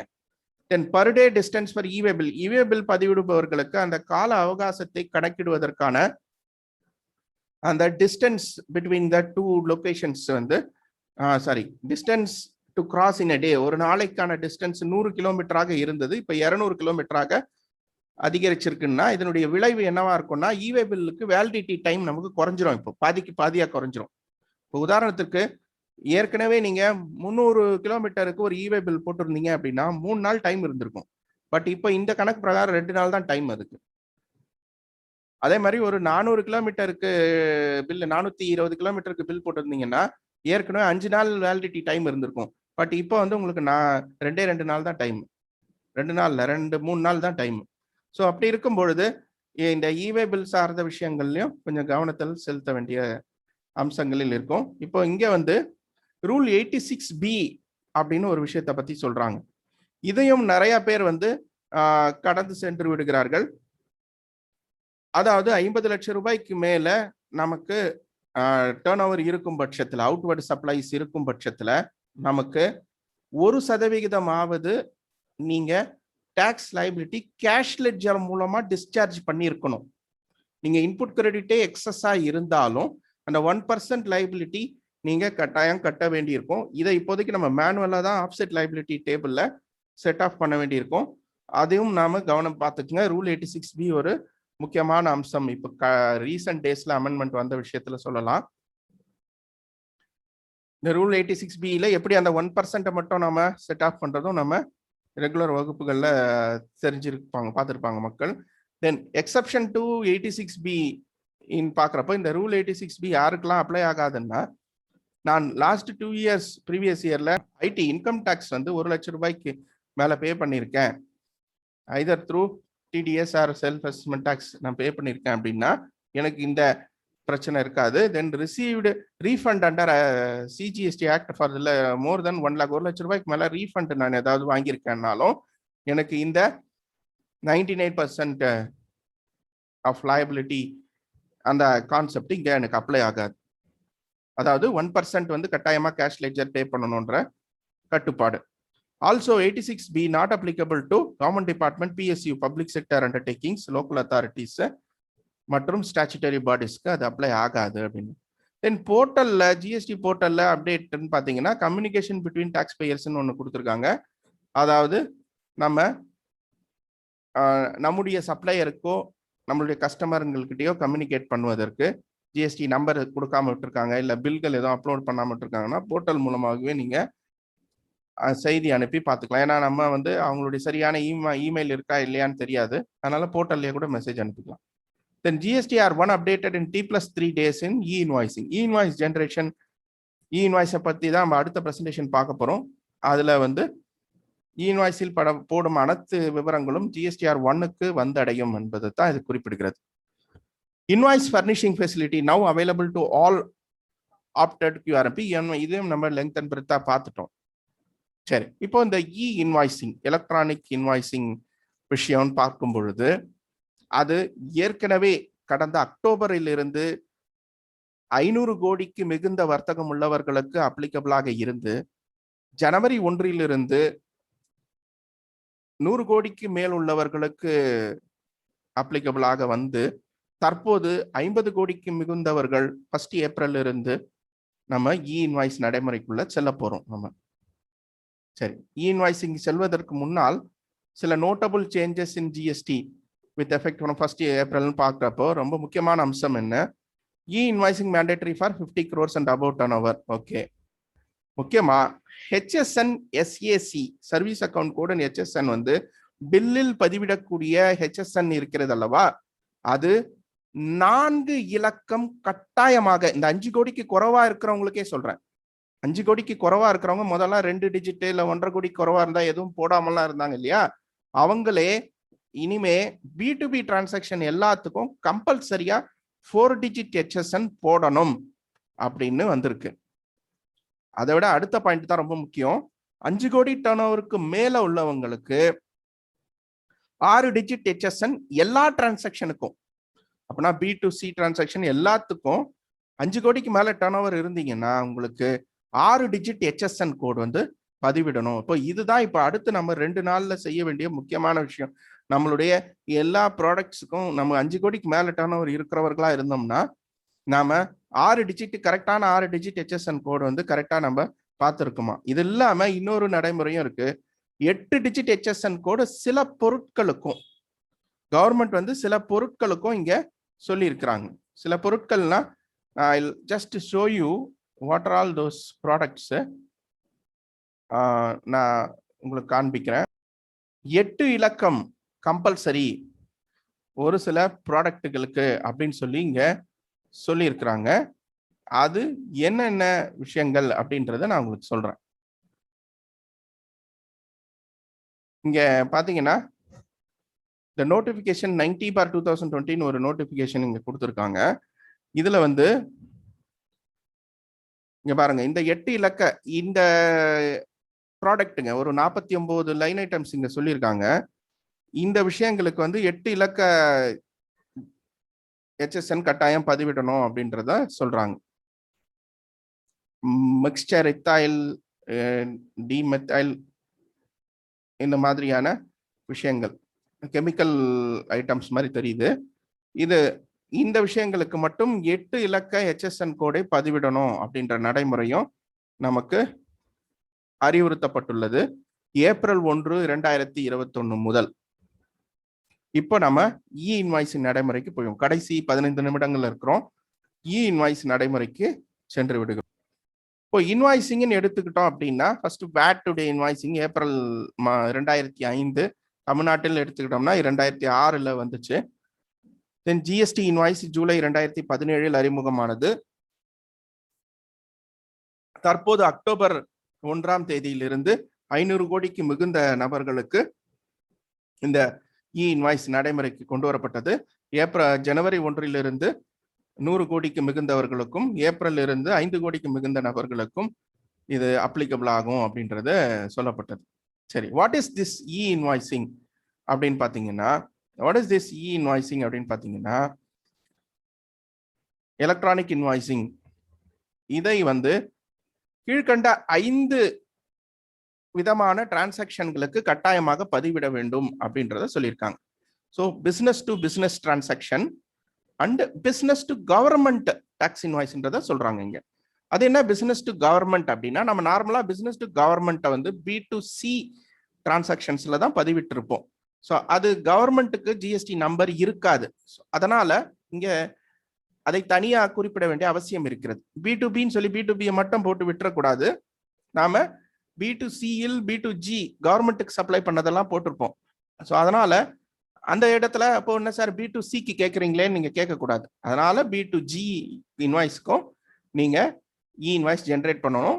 ப்ரொவைடட் நீங்க இன்வாய்ஸ் வரம்புக்குள் வந்திருந்தால், அந்த 50 கோடிக்கு மிகுந்த வர்த்தகம் உரிய நபராக இருந்திருந்தால் ஏப்ரலுக்கு மேல் நீங்கள் பதிவிடும் அனைத்து கீழ்கண்ட இன்வாய்ஸ்களை இன்வாய்ஸ் தளத்திற்கு அனுப்பி ஐஆர்என் பெற்று அனுப்ப வேண்டும். சரி, எக்ஸ்போர்ட் இன்வாய்சஸ். இந்த இன்வாய்ஸ் வரம்புக்குள் வந்தவர்கள் எக்ஸ்போர்ட் இன்வாய்ஸுக்கும் இன்வாய்ஸ் பதிவிடணும். ரிவர்ஸ் சார்ஜ் இன்வாய்சஸ், நான் சப்ளை செய்யும் சேவை ரிவர்ஸ் சார்ஜுக்கு உட்பட்ட டிரான்சாக்ஷனாக இருந்தால் அந்த நேரத்தில் நான் ரிவர்ஸ் சார்ஜ் அப்ளிகபிள் என்று குறிப்பிட்டு அந்த இன்வாய்ஸை பதிவிட்டிருப்பேன். அந்த விஷயங்களும் அவுட்வர்ட் சப்ளைஸ் சொல்றது, இது இன்வர்ட் சப்ளை கிடையாது. கிரெடிட் நோட் மற்றும் டெபிட் நோட்கள் மேலே கவரான டிரான்சாக்ஷன்ஸ் B2B டிரான்சாக்ஷன்ஸ் ஆக இருந்தால் அதற்கான கிரெடிட் நோட்கள் மற்றும் டெபிட் நோட்கள், அதுவும் இன்வாய்சிங் போர்ட்டலுக்கு சென்று பெறக்கூடிய விஷயம். சரி, இப்போ இதுக்கான ஸ்டெப்ஸ் என்ன அப்படின்னு பார்த்தீங்கன்னா, நமக்கு இவே பில் போன்று இன்வாய்ஸுக்கும் என்ஐசி டெவலப் பண்ண ஒரு போர்ட்டல் இருக்கு. இது டிபிக்கலா என்ன சொல்லணும்னா, இவே பில் மாதிரி தான். அங்க போய் இவே பில் ரெஃபரன்ஸ் நம்பர் எடுக்கிறோம். இங்க இன்வாய்ஸ் ரெஜிஸ்ட்ரேஷன் போர்ட்டல் ஒன்று இருக்கு, அதுல போயிட்டு ஐஆர்என் நம்பர் எடுக்கிறோம், இன்வாய்ஸ் ரெஃபரன்ஸ் நம்பர் எடுக்கிறோம் நம்ம, அவ்வளவுதான். இதுல நிறைய பேருக்கு நிறைய குழப்பங்கள். இன்வாய்ஸ்னா இப்போ இது வரைக்கும் போட்ட பில் எல்லாம் ஒன்றும் இல்லையா சார், புதுசா பில்லு ஆன்லைன்ல இனிமேல் பில் ஜென்ரேட் பண்ணணுமா சார்லாம் கேட்குறாங்க. அந்த மாதிரி கிடையாது. எக்ஸிஸ்டிங் அக்கௌண்டிங் சாஃப்ட்வேர், எக்ஸிஸ்டிங் விஷயங்கள் அப்படியே தொடர்கிறது. இது அடிஷ்னலா நாம ஒரு ப்ரொசீஜர் இவே பில் ரெஃபரன்ஸ் நம்பர் எடுக்கிற மாதிரி ஒரு இன்வாய்ஸுக்கான ரெஃபரன்ஸ் நம்பர் ஒன்று எடுக்க போறோம். சரி, அதுக்காக என்ன பண்ண போறோம், ஃபர்ஸ்ட் அந்த இன்வாய்சிங் போர்ட்டல் வெப்சைட்ல உள்ளுக்குள்ள போயிட்டு இவே பில் போர்ட்டல்ல நமக்கு கொடுத்துருப்பாங்க கிரெடென்ஷியல், அந்த கிரெடென்ஷியலை பயன்படுத்தி அதுக்குள்ள பதிவிட்டு அதுல கிரியேட் ஏபிஐ யூசர் என்று உள்ளது. இது டேலி சாஃப்ட்வேரிலிருந்து நான் இன்வாய்ஸ் டைரக்டா செலுத்துவதற்காக, இல்லைன்னா போர்ட்டல்ல போய் டைரக்டா பண்றவங்க பண்ணலாம். நம்ம பில் எல்லாம் டேலி சாஃப்ட்வேர்ல பதிவிடுவதால் அதுல இருந்து எப்படி இன்வாய்ஸ் ஜென்ரேட் செய்வது அதை பத்தி இங்க சொல்றோம். கிரியேட் ஏபிஐல போயிட்டு இங்க ஓடிபி உங்க ரெஜிஸ்டர்ட் நம்பருக்கு வரும், அது பதிவிட்டு இங்க செலக்ட் யுவர் ஜிஎஸ்பி அப்படின்னு இருக்கு, அந்த இடத்துல டேலி இந்தியா பிரைவேட் லிமிடெடா பதிவிட்டு த்ரூ ஜிஎஸ்பி நம்ம யூசர் நேம் ஏபிஐ அண்டர்ஸ்கோர் அந்த நேம், நாம குறிப்பிடும் நேம் ஏதாவது ஒரு நேம், இப்போ நேம் நீங்க டைப் பண்ணியிருக்காங்க, அது நீங்க ஏதாவது யூசர் நேம் நீங்க கொடுத்துக்கலாம், பாஸ்வேர்டை நீங்க ஏதாவது யூசர் பாஸ்வேர்டு கொடுத்துக்கலாம். இதை பதிவிட்டு இது கையில் வைத்துக் கொள்ள வேண்டும். இனிஷியலா இன்வாய்ஸ் போர்ட்டல்ல லாகின் பண்றதுக்கு எனக்கு இவே பில்லுடைய அட்மின் கிரெடென்ஷியல் அதுவே போதும், அதனுடைய யூசர் ஐடி பாஸ்வேர்டு, இவே பில்லுடைய main original user ID password. நான் ஏன் மெயின் ஒரிஜினல் அட்மினிஸ்ட்ரேட்டர் பாஸ்வேர்டுன்னு சொல்றேன்னா, நிறைய பேர் அதுல சப் யூசர்லாம் கிரியேட் பண்ணியிருக்காங்க. சப் யூசர் ஐடி பாஸ்வேர்டை தூக்கி இங்க இபி இன்வாய்ஸ்ல போட்டா ஓப்பன் ஆகாது. இதெல்லாம் நடைமுறை சிக்கல்கள், கொஞ்சம் கவனமா பார்த்துக் கொள்ளுங்கள். அந்த அட்மினிஸ்டர் யூசர் ஐடி பாஸ்வேர்டை வைத்து இன்வாய்ஸில் பதிவிட்டு உள்ளே சென்று இதற்காக பிரத்யேகமாக டேலி சாஃப்ட்வேரிலிருந்து இன்வாய்ஸ் ஜென்ரேட் செய்வதற்காக, ஐஆர்என் ஜென்ரேட் செய்வதற்காக செப்பரேட் யூசர் ஐடி பாஸ்வேர்டை பதிவிட்டுக் கொள்கிறோம், கிரியேட் ஏபிஐ யூசர் என்கிற நடைமுறையின் மூலமாக. இன்வாய்ஸ் எவ்வாறாக இருக்க போகிறது என்றால், உங்களுடைய வழக்கமான இன்வாய்ஸ் போலவே இருக்கும். அதில் இந்த கியூஆர் கோட் என்கிற குவிக் ரெஸ்பான்ஸ் கோடுக்கான இமேஜ் மற்றும் ஐஆர்என் அக்னாலஜ்மெண்ட் நம்பர், டேட் மற்றும் ஐஆர்என் நம்பர் என்கிற 64 இலக்க அல்பா நியூமரிக் எண் என்பது பதிவிடப்படும். IRN number, acknowledgement number, acknowledgement date மற்றும் கியூஆர் கோட், இந்த விவரங்களை பெறுவதுதான் இன்வாய்ஸ். இது ஏற்கனவே நீங்க பதிவிட்டிருக்கும் இன்வாய்ஸோட சேர்த்து இதுவும் அதுல இன்வாய்ஸ்ல எங்கேயாவது பிரிண்ட் பண்ணிருக்கணும். இது சார் இங்க இருக்கிற மாதிரி தான் மேலதான் பிரிண்ட் பண்ணிருக்கணுமா அப்படிலாம் கிடையாது. பொசிஷனிங் நீங்க எங்க வேணாலும் பண்ணிக்கலாம். கியூஆர் கோடுலயே எல்லா விவரமும் இருக்கும், யார் யாரிடமிருந்து எந்த பொருள், என்ன இன்வாய்ஸ் நம்பர், என்ன டேட்டுக்கு போயிருக்குன்றது தெரிஞ்சிடும். தென் இன்வாய்ஸ் ரெஃபரன்ஸ் நம்பரில் ஐஆர்என் நம்பர் மற்றும் கியூஆர் கோடில் பதிவிடும் கேப்சர் செய்யப்படும் விவரங்கள் பற்றி இங்க குறிப்பிடப்பட்டுள்ளது. சரி, அடுத்து நேரடியாகவே இன்வாய்ஸ் சார்ந்த கேள்விகளுக்கு சொல்றேன். Or B2C business to consumer supplies also need to be reported notified persons அப்படின்னு கேள்விகள் இருக்கா? கிடையாது. ஏன்னா B2B மட்டும்தான் நாம் யார் யாருக்கு இ இன்வாய்ஸ் ஜெனரேட் செய்ய வேண்டும் என்பது, ஈவன் நீங்க 50 கோடிக்கு மிகுந்த வர்த்தகமா இருந்தாலும் இ இன்வாய்ஸ் என்பது தற்போதைக்கு B2B மற்றும் B2G டிரான்சாக்ஷன்களுக்கு மட்டும்தான். எக்ஸ்போர்ட் இன்வாய்சஸ் மற்றும் இதர கிரெடிட் நோட், டெபிட் நோட், அதை சார்ந்த கிரெடிட் நோட், டெபிட் நோட்டுகளுக்கு மட்டும்தான். கட்டாயமாக B2C டிரான்சாக்ஷனுக்கு கிடையாது.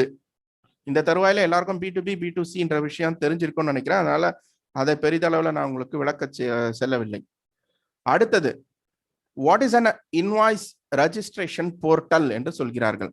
IRN is a website for uploading the invoice related information.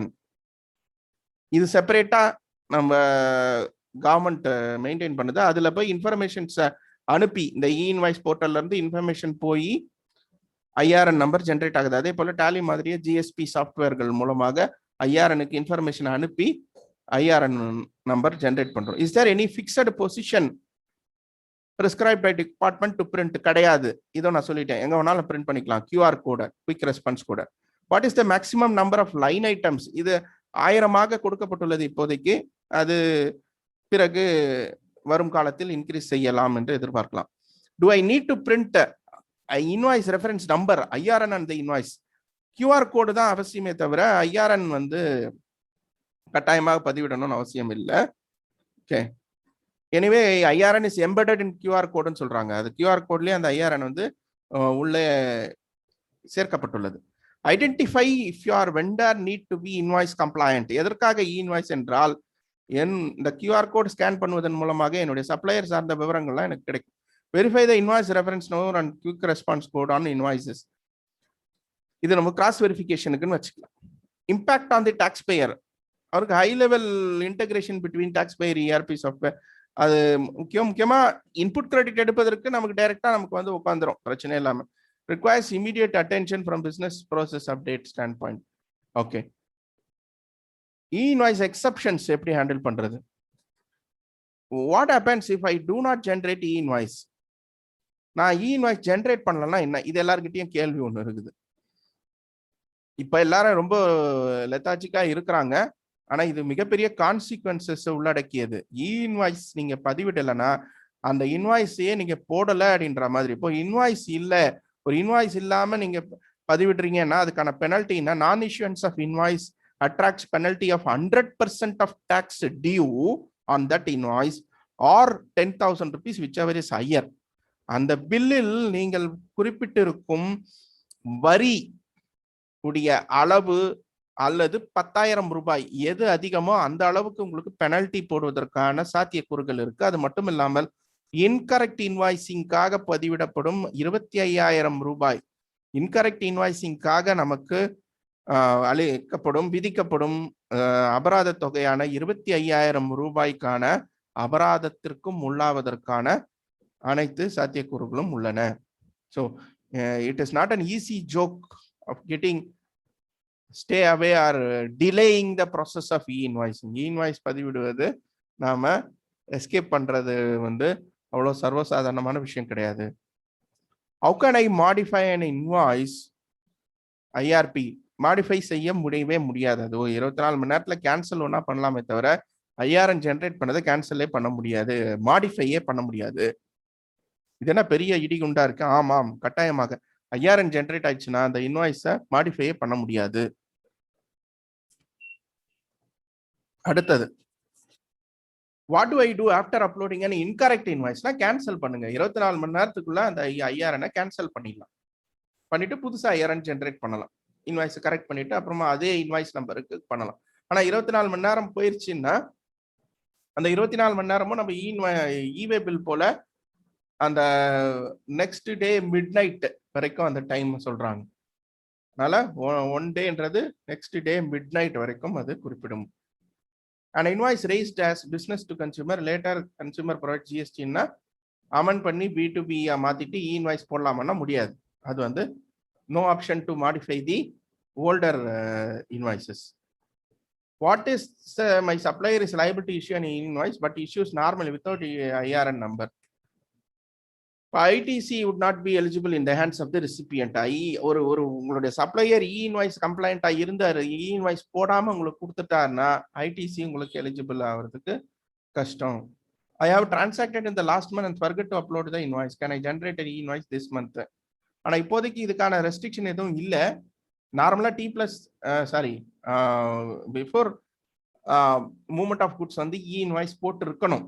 T+3 சொல்றது வந்து அந்த இ இன்வாய்ஸ் உடைய விவரங்கள் ஜிஎஸ்டி போர்ட்டலில் GSTR 1 வந்து அமர்வதற்கான கால அவகாசத்தை தான் சொல்லுது. பட் அதை நிறைய பேர் தவறா புரிஞ்சுக்கிறாங்க. இது வந்து இ இன்வாய்சிங் IRN ஜென்ரேட் செய்வது என்பது அவ்வப்போது ஒவ்வொரு முறை இன்வாய்ஸ் ஜென்ரேட் பண்ணும்போதும் நம்ம இன்வாய்ஸ் பிரிண்ட் எடுக்கும் போதும் IRN போர்ட்டல்ல QR கோடும் சேர்த்து எடுக்கணும்.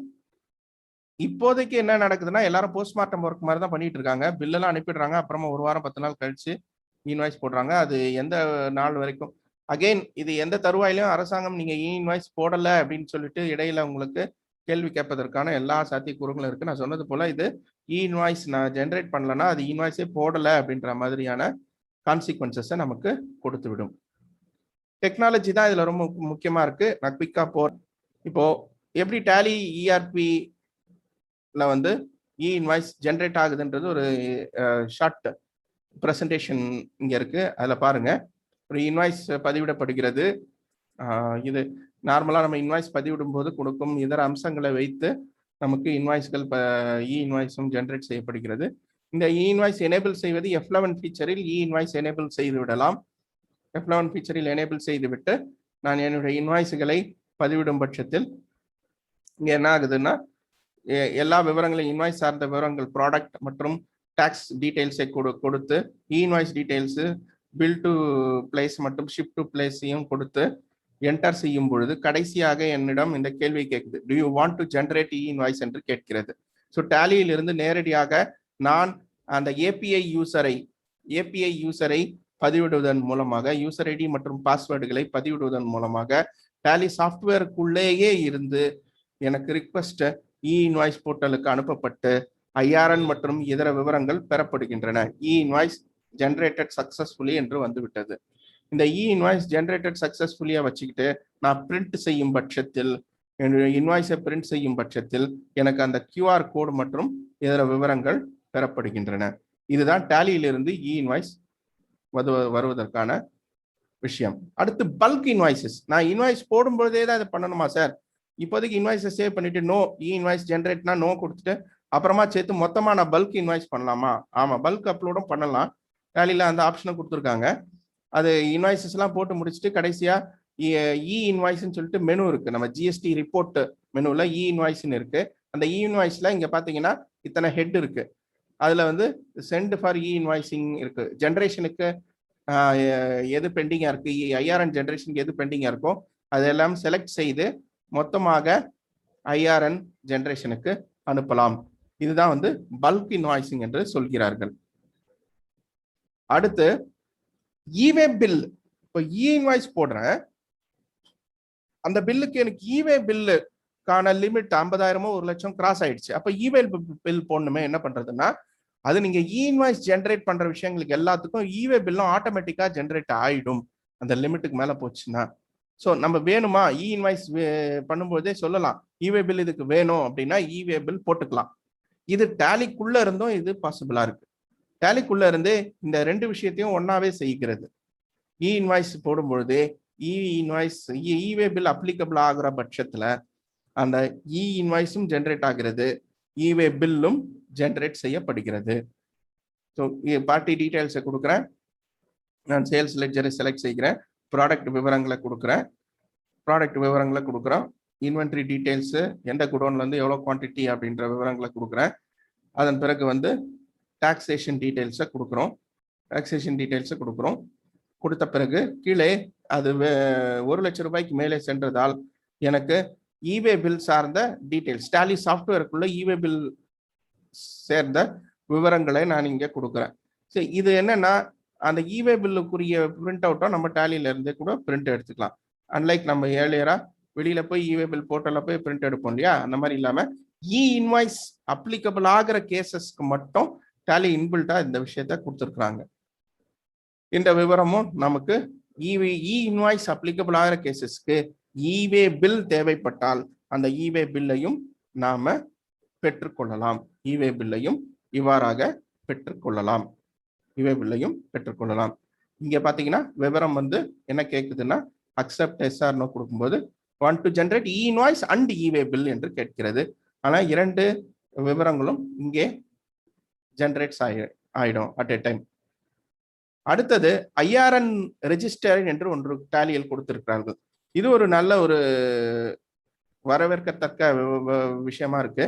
ஏன்னா இன்வாய்ஸ் போர்ட்டல்ல போயிட்டு ஐஆர்என் ஜென்ரேட் ஆகுது அப்படின்னா அது வந்து அதுல எரர் ஏதாவது இருக்கா, அதுல வந்து பெண்டிங் என்னென்ன விஷயங்கள் இருக்கு, இந்த மாதிரி விஷயங்களுக்கு வந்து நம்ம ஐஆர்என் ஃப்ளோவை போய் பார்க்குறோம். ரிஜெக்டட் பை இன்வாய்ஸ் சிஸ்டம், எதனால ரிஜெக்ட் ஆக்கப்பட்டது, இல்லை நீங்க இன்னொரு விஷயம் கியூஆர் கோட் ஜென்ரேட் செய்யப்பட்ட இன்வாய்ஸஸ்க்கு நீங்க உள்ள போய் மாடிஃபை பண்ணக்கூடாது டேலியில. அந்த மாதிரி மாடிஃபை பண்ணீங்கன்னா அதுவும் தனியா இங்க எரர் ரிப்போர்ட்டா டேலியில காண்பிக்கும். ஸோ இந்த மாதிரி விஷயங்கள்லாம் இந்த ஐஆர்என் ஃப்ளோ மெனுல நமக்கு கிடைக்கப்பெறுகிறது. சின்ன அறிவிப்பு, நாங்கள் ஆல்ரெடி இந்த கிளாஸஸ் அட்டன் செய்தவர்களுக்கு தெரியும். அதாவது வகுப்புகள் ஜிஎஸ்டி சார்ந்த எசென்ஷியல் கான்செப்ட்ஸ் முழு விவரங்களையும் from the basics to the advance level with all portal related practical விஷயங்களோட ஹேண்ட்ஸ் ஆன் எக்ஸ்பீரியன்ஸோட ஆன்லைன் செஷன்ஸ் கண்டக்ட் பண்ணிட்டு இருக்கோம். அது ஆல்ரெடி வந்து பிசிக்கல் செஷன்ஸும் நடந்தது. இது 10 days session, daily evening 6:30 to 8 o'clock வந்து நடக்கும். இது 3000 ரூபாய் சார்ஜ். இது ஏப்ரல் 1 அந்த செஷன் ஸ்டார்ட் ஆகுது. அதை பற்றிய ஒரு விவரம் தான் இங்கே கொடுக்கப்பட்டுள்ளது. நன்றி.